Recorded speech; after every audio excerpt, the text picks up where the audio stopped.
जय जय रामकृष्ण हरी.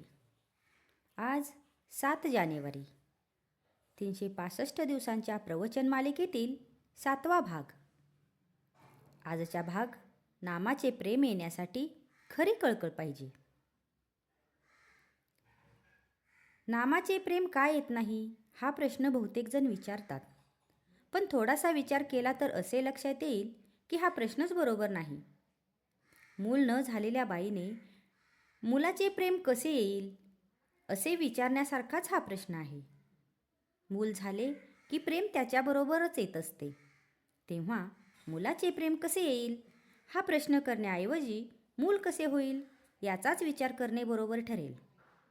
आपण सुद्धा प्रश्न करायचाच असेल तर नामाचे प्रेम कसे येईल असा करण्याऐवजी मुखी नाम कसे येईल असा प्रश्न करणे बरोबर ठरेल. मुखी नाम यायला वास्तविक आडकाठी कोणाची आहे? दुसऱ्या कोणाचीही नसून आपली स्वतःचीच आहे. वास्तविक पाहता एकदा नाम घ्यायचे ठरवून सुरुवात केली की झाले. पण तसे होत नसेल तर दोष दुसऱ्या कुणाचा नसून आपला स्वतःचा आहे. म्हणून नाम घेणे हे आपले काम आहे. मग त्याच्या पाठोपाठ येणे हा प्रेमाचा धर्मच आहे. जसे आईच्या बाबतीत मूल आणि प्रेमाचा पान्हा ही निराळी असूच शकत नाहीत, तसेच नाम आणि त्याचे प्रेम ही एकमेकांना सोडून राहूच शकत नाहीत. यावरून एक गोष्ट अशी ठरते की प्रेम का येत नाही याचे उत्तर आमच्याजवळच आहे, आणि ते म्हणजे नाम घेत नाही म्हणून. आता यावर कोणी असे म्हणेल की आम्ही नाम घेतच आहोत तरीही प्रेम का येत नाही, हे विचारणे ठीक.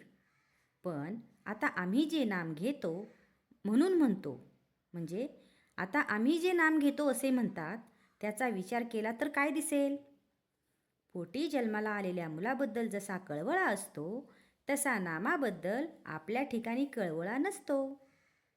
सर्व संतांनी किंवा आपल्या गुरुने नाम घ्यावे असे सांगितल्यामुळे आपण ते घेतो, किंवा दुसरे काही करायला नाही म्हणून आपण नाम घेतो, इतकेच. अर्थात तसे घेतले तरी आज ना उद्या आपले काम होईलच. पण प्रेम का येत नाही असा प्रश्न विचारण्यापूर्वी आपण नाम किती आस्थेने घेतो हा प्रश्न स्वतःला विचारणे जरुरी आहे. एखाद्या बाईला फार दिवसांपासून मूल झाले तर त्याच्या बाबतीत तिची जी स्थिती होते ती नामाच्या बाबतीत आपली होणे गरजेचे आहे. आपल्या देहाची वाढ जशी आपल्याला नकळत होते तशीच आपली परमार्थिक उन्नती देखील आपल्याला नकळत झाली पाहिजे. ती कळली तर सर्व फुकट जाण्याचा संभव असतो.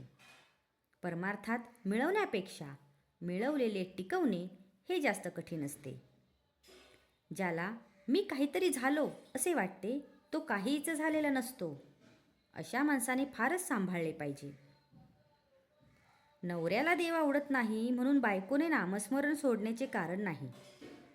तिने नाम घेतले तर धर्म सोडला असे न होता उलट संसार सुखाचा होईल.